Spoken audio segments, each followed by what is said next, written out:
ಕಳೆದ 5 ದಿನದಿಂದನೂ ಕೂಡ ಒಬ್ಬ ಕರಪ್ಟ್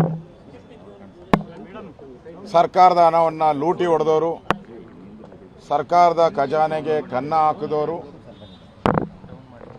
ಸುಮಾರು 1 ಕೋಟಿಗೂ ಹೆಚ್ಚು ಇರ್ತಕ್ಕಂಥ ಕರ್ನಾಟಕದಲ್ಲಿರುವಂಥ ದಲಿತರಿಗೆ ಸೇರಬೇಕಾಗಿದ್ದಂಥ 189 ಕೋಟಿ ಹಣವನ್ನು ಕಳೆದ 3-4 ವರ್ಷದಿಂದನೂ ಕೂಡ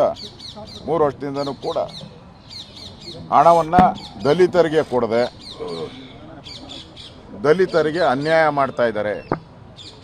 ನಾವು ಹೋರಾಟ ಮಾಡ್ತಾ ಇರೋದು ನ್ಯಾಯಯುತ ಹೋರಾಟ, ಭಾಳ ಜೀನಿಯನ್ ಹೋರಾಟ. ನಮ್ಮ ಡಿಮಾಂಡು ಭಾಳ ವೆರಿ ಸಿಂಪಲ್. ಯಾರು ದಲಿತರ ಹಣವ ಸೇರಬೇಕಾಯಿತು ಅವರ ಕುಟುಂಬಗಳಿಗೆ, ಅವ್ರ ಮನೆ ಕಟ್ಟಕ್ಕೆ, ಎಜುಕೇಷನ್ ಲೋನ್ ಕೊಡೋಕ್ಕೆ, ಅವರ ಪೆಟ್ಟಿ ಅಂಗಡಿ ಇಡೋಕ್ಕೆ ಕೊಡಬೇಕಾಗಿತ್ತು, ಅಂಥವ್ರ ಜೀವನವನ್ನು ಹಾಳು ಮಾಡಿದ್ದೀರಾ ನೀವು. ಲಕ್ಷಾಂತರ ಜನರ ಬದುಕನ್ನು ಹಾಳು ಮಾಡಿಬಿಟ್ಟಿದ್ದೀರಾ. ಪಾಪ ಅವ್ರಿಗೆ ಲೋನ್ ಸಿಕ್ಕಿದ್ರೆ ಯಾವುದೋ ಪೆಟ್ಟಿ ಅಂಗಡಿ ಹಾಕ್ಕೊಳ್ತಾ ಇದ್ರು, ತರಕಾರಿ ಅಂಗಡಿ ಹಾಕ್ತಾಯಿದ್ರು. ಯಾರಿಗೂ ಎಜುಕೇಷನ್ ಲೋನ್ ಸಿಕ್ಕಿದ್ರೆ ದಲಿತರ ಮಕ್ಕಳು ಡಾಕ್ಟ್ರ್ ಆಗ್ತಾಯಿದ್ರು, ಇಂಜಿನಿಯರ್ ಆಗ್ತಾಯಿದ್ರು. ಹಣನೆಲ್ಲ ತಿಂದಾಕಿದ್ದೀರಾ. ಅವ್ರಿಗೆ ಮೋಸ ಮಾಡಿಬಿಟ್ಟು ಇವತ್ತು ನಿಮ್ಮ ಮೇಲೆ CBI ಚಾರ್ಜ್ ಶೀಟ್ ಇದೆ, 3 ಚಾರ್ಜ್ ಶೀಟ್ ಇದೆ, 3ರಲ್ಲೂ ನೀವೇ ಅಪರಾಧಿ. ED ಚಾರ್ಜ್ ಶೀಟ್ ಇದೆ, ಅದರಲ್ಲೂ ನೀವೇ ಅಪರಾಧಿ. ಲೋಕಾಯುಕ್ತದಲ್ಲಿ ಟೋಟಲ್ 31 ಕೇಸ್ ಇದೆ. ಆ ಎಲ್ಲ ಕೇಸಲ್ಲಿ ಒಂದರಿಂದ ಆ ಸೀರಿಯಲ್ ನಂಬರ್ಗಳು ಎಷ್ಟವಲ್ಲ, 1 2 3 4 5 ಎಲ್ಲದರಲ್ಲೂ ಒಂದೊಂದು ಚಾರ್ಜ್ ಶೀಟಲ್ಲೂ ಒಂದೊಂದು ಏನೋ ಸ್ಟೇಜು ಇವ್ರದ್ದು. A1 A2 A3 A4 A5 ಹಿಂಗೆಲ್ಲ ಒಂದೊಂದು ಚಾರ್ಜ್ ಶೀಟಲ್ಲೂ ಒಂದೊಂದು ರ್ಯಾಂಕ್ಗಳನ್ನು ಕೊಟ್ಟಿದ್ದಾರೆ, ಎಲ್ಲ ಮೆಡಲ್ಲು. ಈ ದೇಶದ ಏನೇನು ತನಿಖಾ ಸಂಸ್ಥೆಗಳಿದೆ, ಕರ್ನಾಟಕದಲ್ಲಿ ಏನೇನು ಸಂಸ್ಥೆಗಳಿದೆ, ಎಲ್ಲರೂ ಒಂದೊಂದು ಮೆಡಲ್ಗಳನ್ನು ಕೊಟ್ಟಿದ್ದಾರೆ. ದಾಖಲೆ ಕೊಟ್ಟಿದ್ದೀನಲ್ಲ, ನಾನು ದಾಖಲೆ ಬಿಡುಗಡೆ ಮಾಡಿದ್ದೀನಿ. ನೆನ್ನೆನೂ ಕೂಡ ದಾಖಲೆ ಇದ್ರದ್ದು ಕೇಸ್ಗಳ ದಾಖಲೆಯನ್ನು ಬಿಡುಗಡೆ ಮಾಡಿದ್ದೀನಿ. ನಾನು ನಿಮ್ಗೆ ಕೊಡ್ತೀನಿ. ಈಗ ಡೆತ್ ನೋಟಲ್ಲಿ ನೋಡಿ, ಇಲ್ಲಿ ಡೆತ್ ನೋಟ್ ಇದು. ಚಂದ್ರಶೇಖರ್, ದಿವಂಗತ ಚಂದ್ರಶೇಖರ್ ತನ್ನ ಪ್ರಾಣವನ್ನು ಕಳ್ಕೊಂಬಾರ್ದಾಯ್ತು. ಅವರು ಕಳ್ಕೊಂಡು 187 ಕೋಟಿ ರೂಪಾಯಿ ಸರ್ಕಾರಿ ಹಣ ಉಳಿಸಿದ್ದಾರೆ. ಪುಣ್ಯಾತ್ಮ. ಇವನ ಆತ್ಮಕ್ಕೆ ಶಾಂತಿ ಸಿಗಲಿ, ದೇವರು ಇವ್ರ ಕುಟುಂಬಕ್ಕೆ ಒಳ್ಳೇದು ಮಾಡಲಿ. ಸರ್ಕಾರದ ಲಕ್ಷಾಂತರ ದಲಿತರಿಗೆ ಸೇರಬೇಕಾದ ಹಣವನ್ನು 180 ಕೋಟಿ ತನ್ನ ಆತ್ಮಹತ್ಯೆ ಮಾಡಿಕೊಂಡು ಈ 189 ಕೋಟಿ ಉಳಿದಾನೆ. ಪುಣ್ಯಾತ್ಮ ಇವನು. ಇಲ್ಲಿ ದಾಖಲೆ ಇದೆ. ಈ ದಾಖಲೆಯಲ್ಲಿ ಕ್ಲಿಯರ್ ಆಗಿದೆ ನೋಡಿ. ಸಚಿವರ ಆದೇಶದ ಮೇರೆಗೆ ನಾನು ಟ್ರಾನ್ಸ್ಫರ್ ಮಾಡಿದ್ದೀನಿ ಅಂತೇಳಿ ಸ್ಪಷ್ಟವಾಗಿ ಅವನು ಡೆತ್ ನೋಟ್ ಅಂದರೆ ಅದಕ್ಕಿಂತ ಬೇರೆ ಯಾವುದೇ ಸಾಕ್ಷಿ ಇಲ್ಲ. ಯಾವುದೇ ಕೋರ್ಟಲ್ಲೂ ಜನಗಳ ಮುಂದೆನೂ ಕೂಡ ಡೆತ್ ನೋಟ್ ಇದು ಡೆತ್ ನೋಟ್ ಅವ್ರದ್ದು ಬರೆದಿದ್ದಾರೆ. ಮತ್ತು ಯಾರ್ಯಾರು ಅಧಿಕಾರಿಗಳು ಭಾಗಿಯಾಗಿದ್ದಾರೆ ಅವ್ರ ಹೆಸರನ್ನು ಕೂಡ ಇದ್ದಾರೆ.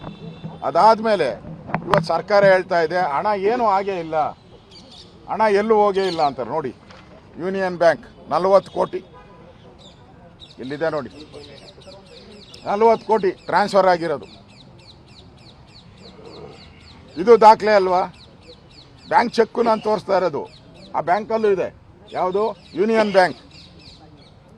ಯೂನಿಯನ್ ಬ್ಯಾಂಕಲ್ಲಿದೆ ಇದು.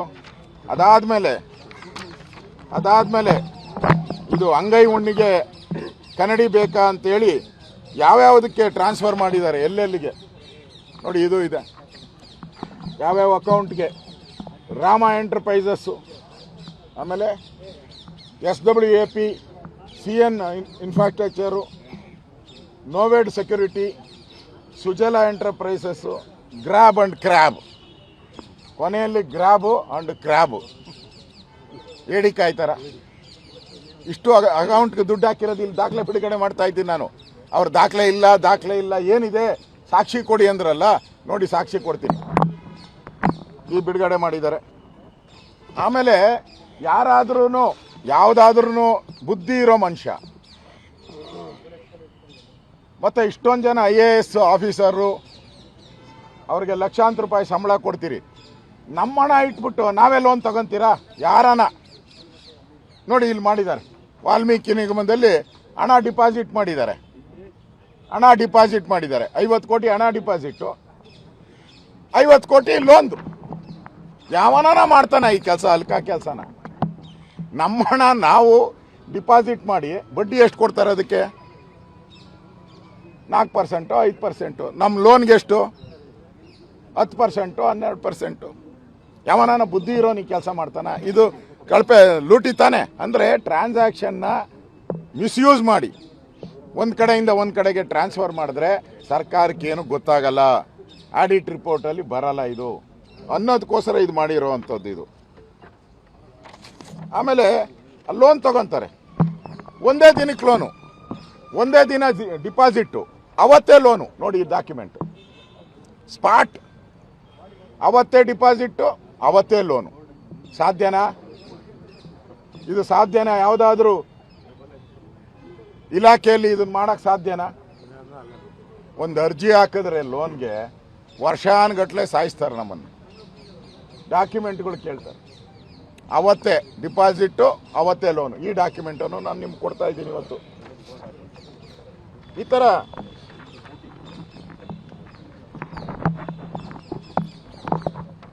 ಮತ್ತೆ ವಾಲ್ಮೀಕಿ ನಿಗಮ ಏನಿದೆ ಅದು ಅನಾಥರೈಸ್ ಆಗಿ ವ್ಯವಹಾರ ಮಾಡಿರೋ ಅಂಥದ್ದಕ್ಕೆ ದಾಖಲೆಗಳು ಇಲ್ಲಿದೆ, ನಾನು ತೋರಿಸ್ತಾ ಇದ್ದೀನಿ ಇವತ್ತು.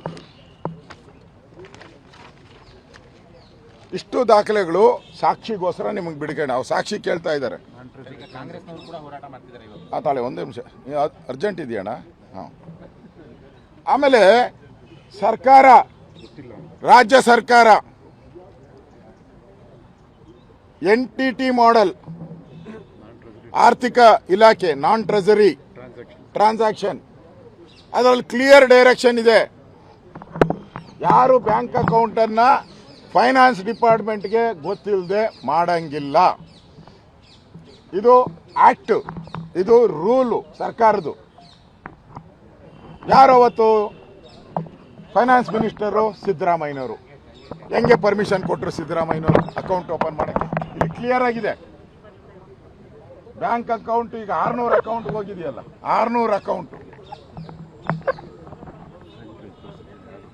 ಸಿದ್ದರಾಮಯ್ಯನವರು ಫೈನಾನ್ಸ್ ಡಿಪಾರ್ಟ್ಮೆಂಟ್.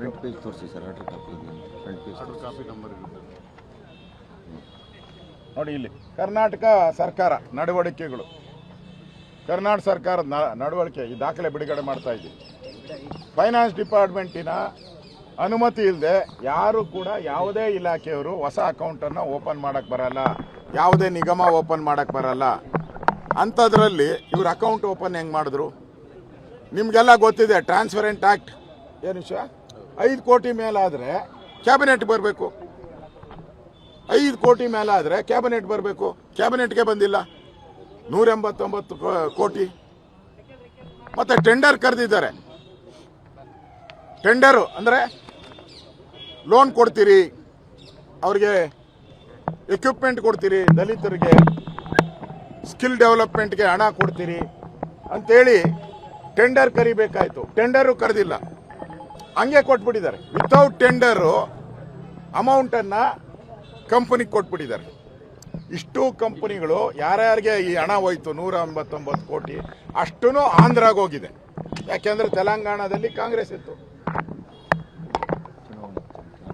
ತೆಲಂಗಾಣ ಚುನಾವಣೆ ಇತ್ತು. ಅಲ್ಲಿ ಕೇಂದ್ರದ ಕಾಂಗ್ರೆಸ್ ನಾಯಕರು ಹೇಳಿದ್ರು ತೆಲಂಗಾಣ ಚುನಾವಣೆಗೆ ಹೋಗ್ಲಿ ಈ ದುಡ್ಡೆಲ್ಲ ಅಂತೇಳಿ.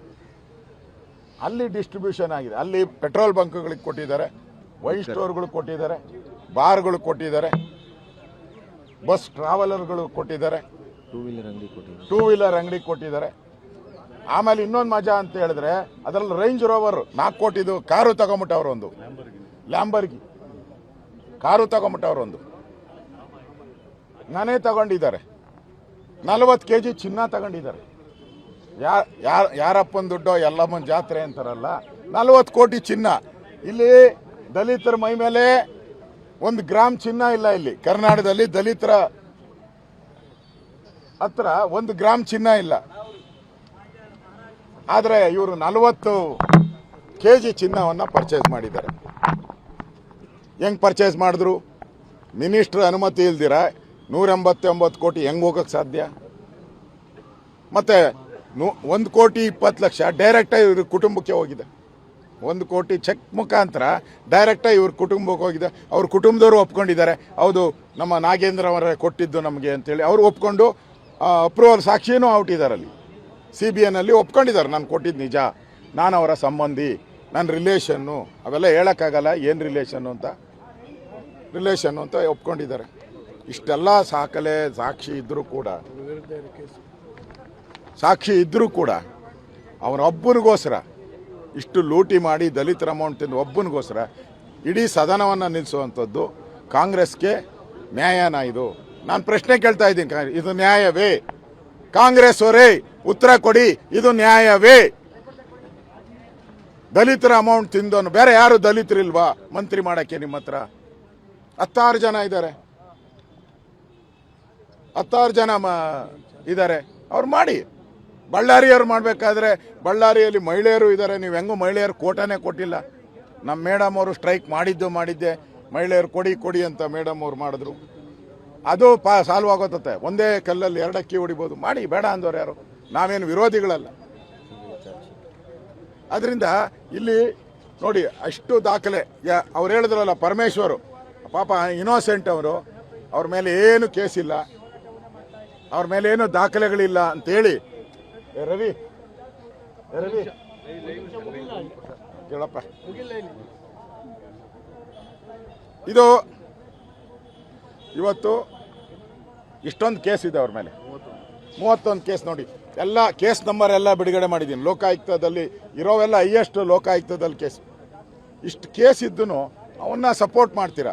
ನಾಳೆ ನಾನು ಬಿಡುಗಡೆ ಮಾಡ್ತೀನಿ, ಸುಪ್ರೀಂ ಕೋರ್ಟ್ ಆರ್ಡರ್ ಒಂದಿದೆ, ನಾನು ಸೋಮವಾರ ಬಿಡುಗಡೆ ಮಾಡ್ತೀನಿ. ಸುಪ್ರೀಂ ಕೋರ್ಟ್ ಆರ್ಡ್ರು ಎಂಥವ್ರನ್ನ ಮಂತ್ರಿ ಮಾಡಬೇಕು ಅಂತೇಳಿ ಸುಪ್ರೀಂ ಕೋರ್ಟ್ ಒಂದು ಆರ್ಡರ್ ಕೊಟ್ಟಿದೆ. ಆರ್ಡ್ರನ್ನೂ ನಾನು ರಿಲೀಸ್ ಮಾಡ್ತೀನಿ. ಮತ್ತೆ ಹೇಳಿದ್ರಲ್ಲ ಯಾವುದು ಕೇಸೇ ಇಲ್ಲ ನೋಡಿ, charge sheet CBI charge sheet ಇದು. ನಾನು ಇಷ್ಟು ದಾಖಲೆ ಬಿಡುಗಡೆ ಮಾಡಿದ್ದೀನಲ್ಲ, ಇದ್ರ ಮೇಲೇನು ಇನ್ನು ಡೌಟಾ ನಿಮಗೆ? ಕೂಡಲೇ ಅವ್ರನ್ನ ವಜಾ ಮಾಡಿ ಸದನ ನಡೆಯೋಕ್ಕೆ ಅವಕಾಶ ಕೊಡಿ. ನಾವು ಬರದ ಬಗ್ಗೆ ಚರ್ಚೆ ಮಾಡಬೇಕು. ನಾವು ಈಗಾಗಲೇ JDS ಬಿಡದಿ ಬಗ್ಗೆನೂ ಚರ್ಚೆ ಮಾಡೋಕ್ಕೆ JDS ನಾವು ಕೂಡ ಮನವಿ ಮಾಡಿದ್ದೀರಿ. ಸದನ ನಡೀಲಿ ರೀ, ಒಬ್ಬರಿಗೋಸ್ಕರ ಇಡೀ ಸದನವನ್ನು ಯಾಕೆ ತಪ್ಪು ದಾರಿಗೆಳಿತೀರ? ನಾವು ತಯಾರಿದ್ದೀರಿ. ಇವತ್ತು ನಾನು ಹೇಳ್ತಾ ಇದ್ದೀನಿ, ಬರ ಘೋಷಣೆ ಮಾಡಿ, ಒಂದು 10,000 ಕೋಟಿ ಬರಕ್ಕೆ ರಿಲೀಸ್ ಮಾಡಿ. ನಿಮ್ಮ ಯೋಗ್ಯತೆ ಇದ್ದರೆ ಅಟ್ಲೀಸ್ಟ್ ಜಿಲ್ಲೆಗಳಿಗೆ ಒಂದು 500 ಕೋಟಿ ಆದರೂ ರಿಲೀಸ್ ಮಾಡಿ. ಇಲ್ಲ ಅಷ್ಟಾಗಲ್ಲ ಅಂದರೆ ಒಂದು 300 ಕೋಟಿ ಆದರೂ ಒಂದು ಜಿಲ್ಲೆಗೆ ರಿಲೀಸ್ ಮಾಡಿ. ಬರ ಘೋಷಣೆ ಮಾಡಿಲ್ಲ, ಹಣ ಬಿಡುಗಡೆ ಮಾಡಿಲ್ಲ. 1 ಕೋಟಿ ಜಿಲ್ಲೆ ಕೊಟ್ಟು ಪ್ರಧಾನಮಂತ್ರಿ ಪತ್ರ ಬರೀತಾರೆ ಅವರು, ಮಾಡಿಲ್ಲ. ನಮ್ಮ ಅಧ್ಯಕ್ಷರು ಹೇಳ್ತಾ ಇದ್ದಾರಲ್ಲ, ಒಂದೇ 1 ಕೋಟಿ ಕೊಟ್ಬಿಟ್ಟು ಅದೇನಲ್ಲಿ ಟಿಪ್ಸು ಕೊಡೋಕ್ಕಾಗಲ್ಲ. ಯಾಕಂದರೆ ಒಂದು ಜಿಲ್ಲೆಗೆ 1 ಕೋಟಿ ಅಂದರೆ ಎಷ್ಟು ತಾಲೂಕುಗಳಿವೆ? ಬೆಳಗಾವಿಯಲ್ಲಿ 18 ತಾಲೂಕಿದೆ, ಎಷ್ಟು ಬರ್ತದೆ ಅವ್ರಿಗೆ? ಇದರಿಂದ ರಾಜ್ಯದಲ್ಲಿ ದಲಿತರ ವಿರೋಧಿ ಸರ್ಕಾರ ಯಾವುದಾದ್ರೂ ಇದ್ದರೆ ಅದು ಕಾಂಗ್ರೆಸ್ ಸರ್ಕಾರ. ದಲಿತರ ವಿರೋಧಿ ಸರ್ಕಾರ ಕಾಂಗ್ರೆಸ್ ಸರ್ಕಾರ. ಲಕ್ಷಾಂತರ ದಲಿತರ ಹಣವನ್ನು ಲೂಟಿ ಮಾಡಿ ಒಬ್ಬ ವ್ಯಕ್ತಿಗೋಸ್ಕರ ಇಷ್ಟು ಕಾಂಗ್ರೆಸ್ ನಿಂತಿದೆ ಅಂದರೆ ಈ ಹಣ, ವಾಲ್ಮೀಕಿ ಹಣ ಏನಿದೆ ಅದು ಕಾಂಗ್ರೆಸ್ ಜೇಬಿಗೆ ಹೋಗಿದೆ, ರಾಹುಲ್ ಗಾಂಧಿಗೆ ಹೋಗಿದೆ, ಕಾಂಗ್ರೆಸ್ ಪಾರ್ಟಿಗೆ ಹೋಗಿದೆ, ಕಾಂಗ್ರೆಸ್ ಎಲೆಕ್ಷನ್ಗೆ ಹೋಗಿದೆ. ಅದಕ್ಕೋಸ್ಕರ ಇವನು ತೆಗೆದ್ರೆ ಅವನ್ನೆಲ್ಲರ ಕತೆ ಬಿಚ್ಚಿಟ್ಬಿಡ್ತಾನೆ. ಬಿಚ್ಚಿಡ್ತಾರೆ ಅಂತೇಳಿ ಇವತ್ತು ಕಾಂಗ್ರೆಸ್ ಅವರು ಹೋರಾಟ ಮಾಡ್ತಾ ಇದ್ದಾರೆ. ಎಲ್ಲನ ಕಂಡಿದ್ದೀರನ್ರಿ? ಅಂದರೆ BJP ಹೋರಾಟ ಬಿಸಿ ಮುಟ್ಟಿದೆ ಅಂತ ಅರ್ಥ ಆಯ್ತಲ್ಲ ನಿಮಗೆ? ನೆನ್ನೆನೂ ಸ್ಟ್ರೈಕ್ ಮಾಡಿದ್ರು, ಇವತ್ತು ಮುಖ್ಯಮಂತ್ರಿಗಳೇ ಸ್ಟ್ರೈಕ್ ಅಂತೆ. ಕೇಳಿದ್ದೀರ ಎಲ್ಲನ ರೀ? ಮುಖ್ಯಮಂತ್ರಿಗಳೇ ಅಂದರೆ ಬಿಸಿ ಮುಟ್ಟಿಸಿದ್ದೀರಿ ಅಂತ ಅರ್ಥ ಆಯ್ತಲ್ಲ. BJP ಬಿಸಿ ಮುಟ್ಟಿಸಿದ್ದೀರಿ ಅಂತ ಅರ್ಥ ಆಗಿದೆ.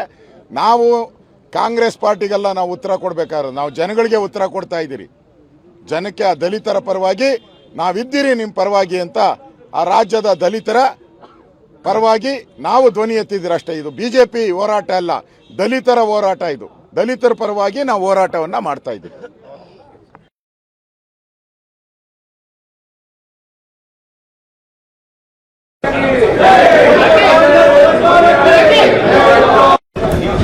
ಬಂದಿಲ್ಲ